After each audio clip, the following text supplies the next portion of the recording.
नमस्कार मित्रांनो. आज आपण आपल्या मिनी ब्लॉगच्या डे 1 शूटला सुरुवात करत आहोत. ब्लॉग छोटासा असणार आहे. पहिलाच दिवस, पहिलीच वेळ.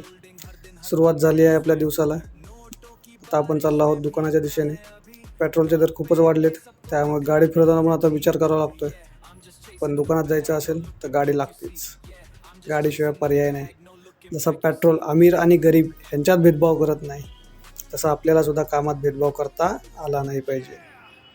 हे आपलं दुकानाकडे हा व्ह्यू आहे आपल्या दुकानाच्या समोरचा. हा जंक्शन वालचनगर रोड आहे. तिथे आपले जंक्शन चौकामध्ये दुकान आहे. आता आपण आपल्या भवनामध्ये प्रवेश करत आहोत, जिथे जनता मालक आहे आणि आपण त्यांचे सेवक आहोत.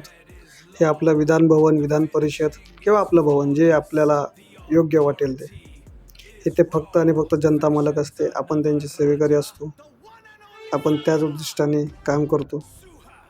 सुरुवात आपण आपल्या साफसफाईपासून, झाडू मारण्यापासून करतो आहे. कारण दुकानासमोर जर साफसफाई असेल तर दुकानात धूळ कमी येते आणि दिसायलाही छान वाटतं आणि मनालाही प्रसन्न वाटतं.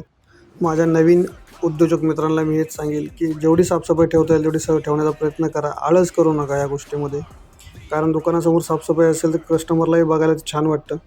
अन्यथा दुकानातली साफसफाई पूर्ण रोजच्या रोज करत जा. कारण धूळ वगैरे रस्ता लगत असल्यामुळे रोज धूळ येणे जाणे चालूच असते. त्यामुळे जेवढी काळजी घ्याल तेवढा मालही चांगला राहतो, दिसतोही ॲक्टिव्ह, आणि दुकानही फ्रेश दिसल्यामुळे तुमचंही मन प्रसन्न राहतं आणि कस्टमरलाही ते बघायला छान वाटतं. त्यामुळे साफसफाई कंटिन्यू ठेवत जा. देवपूजाही आपली रोजच्या रोज करत जा. देवासमोर दिवाबत्ती, अगरबत्ती, देवासमोर हात जोडणे, या गोष्टी करत जा. त्यानंतर आपला रोजचा डेली क्रम. ह्या डायरीमध्ये मी जसे शाळेमध्ये प्रेझेंटी घेतात ना, तसे रोज माझी प्रेझेंटी लावतो. एक सवय. कारण अडचणीमध्ये आपण मालक जरी असलो तरी इतर दिवशी आपण कामगार आहोत, ही भावना मनात नेहमी राहिली पाहिजे. चला आता आपण चहा प्यायला जाऊयात. किती जरी कडक उन्हाळा असला तरी चहापासून लांब राहू शकत नाही, असा चहाप्रेमी मी देखील एक आहे. शेवटी चहा लागतोच. आय लव्ह यू चहा. चला, चहा पित असताना एक कस्टमर आले, त्यामुळे चहा अर्धवट ठेवून आता आपण कस्टमर अटेंड करायला जाऊयात. शेवटी कस्टमर हाच आपला देव आहे. दुपारच्या वेळेस घरून बारक्या पोरांनी फोन केला की नाना येताना वडापाव घेऊन या.